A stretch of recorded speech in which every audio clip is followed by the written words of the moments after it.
Welcome to this explainer. Today we are going on a really fascinating, progressive journey right into the human mind. Think of this as us building a cohesive toolkit together, one that's designed to completely level up both your personal and your professional relationships. Now, we all communicate every single day, right? It's like breathing. But how often do we actually stop and think about the invisible gears turning beneath our everyday conversations? Probably not very often. Well, by the end of this explainer, you are going to have a master key to unlock vastly better, more meaningful interactions.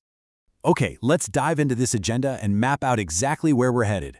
We'll kick things off with 1, decoding communication basics. Then we'll move into 2, the 7 C's framework. Explore 3, mastering oral communication.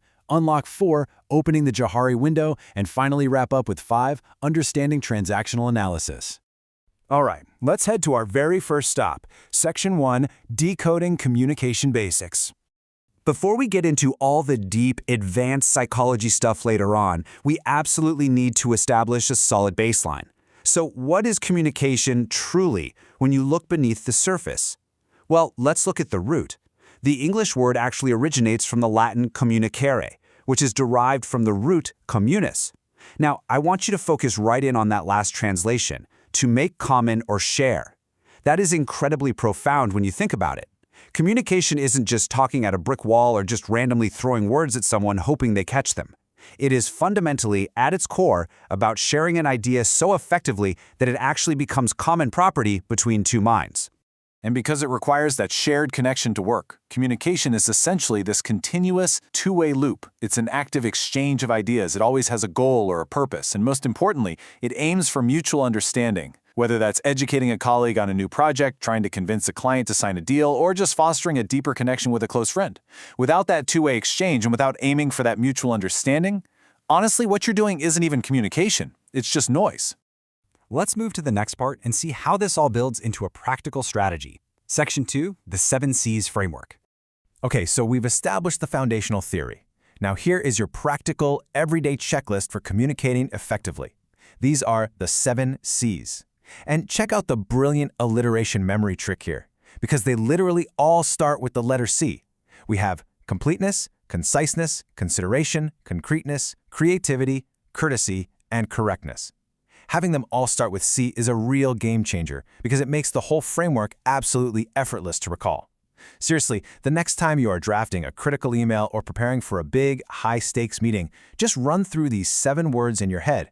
It's a quick mental check to ensure your message is as sharp and effective as possible. Let's zoom in and look a bit closer at just one of those for a second: conciseness. So the crucial point here is that brevity saves time, and more importantly, it prevents your reader from just completely tuning out. A great, super practical shortcut for cutting all the fluff out of your messages is to just use shorter names or initials. For example, instead of writing World Trade Organization over and over again in a document, just define it clearly the very first time and then just use WTO after that, or use IT for information technology. I know it seems super simple, maybe even obvious, but trust me, it dramatically streamlines your message and keeps your audience hooked. Next up on the checklist, we have consideration. Now, this is basically the ultimate empathy tool in our entire kit. It requires actively stepping into the shoes of the other person. To effectively show consideration, you should really try to shift your language from using I to using we. That tiny shift instantly builds a team mentality. It makes people feel included. Also, don't be afraid to apologize if you need to. It protects the receiver's self-respect and shows humility. And above all else, always frame your message around the audience benefit. Always highlight what is in it for them. If they know why it matters to them, they will absolutely listen. All right, let's transition into the actual delivery mechanisms of our messages. Section 3, mastering oral communication. To really grasp this, think about the difference between just casually chatting with a coworker at the water cooler versus sending a highly formal written report to your boss. Oral communication is amazing because it thrives on immediate, spontaneous feedback. If someone looks confused, you can see it on their face and instantly clarify the misunderstanding right then and there. Written communication, on the other hand, deals with delayed feedback. You hit send and then you wait. Because of that delay, it demands a much more formal, highly structured approach, simply because you aren't physically there to correct the record in real time. Now, when we actually engage in oral communication, especially when we're in groups, some really distinct behavioral patterns tend to emerge.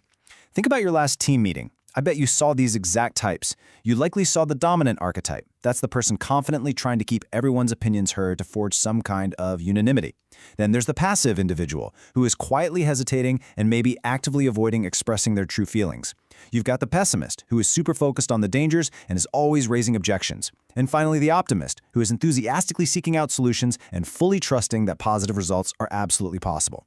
Recognizing these 4 archetypes is a fantastic trick. It helps you quickly categorize the people you interact with daily so you can tailor your communication perfectly to their specific style.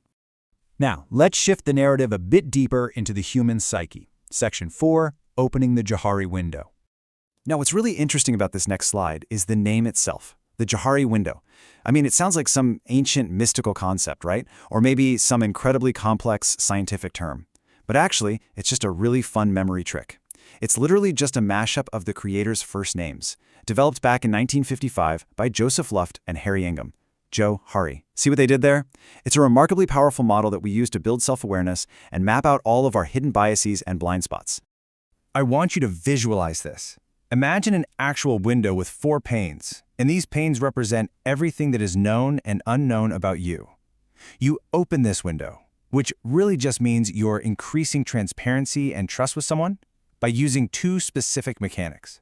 First, you have vertical expansion. You vigorously pull the window down by sharing your own secrets and making your internal revelations known to others. We call this self-disclosure. Second, you have horizontal expansion. You widen the window horizontally by actively receiving constructive feedback from others.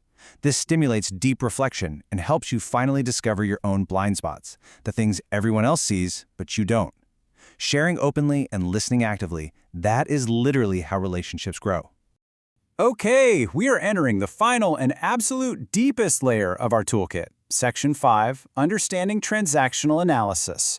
This is where we look at the subconscious ego states that secretly hijack our conversations. Transactional analysis, or TA for short, is essentially the microscopic study of social ping pong. Whenever 2 people interact, there is a social transaction occurring. I do something, and then you do something that. It's a constant volley.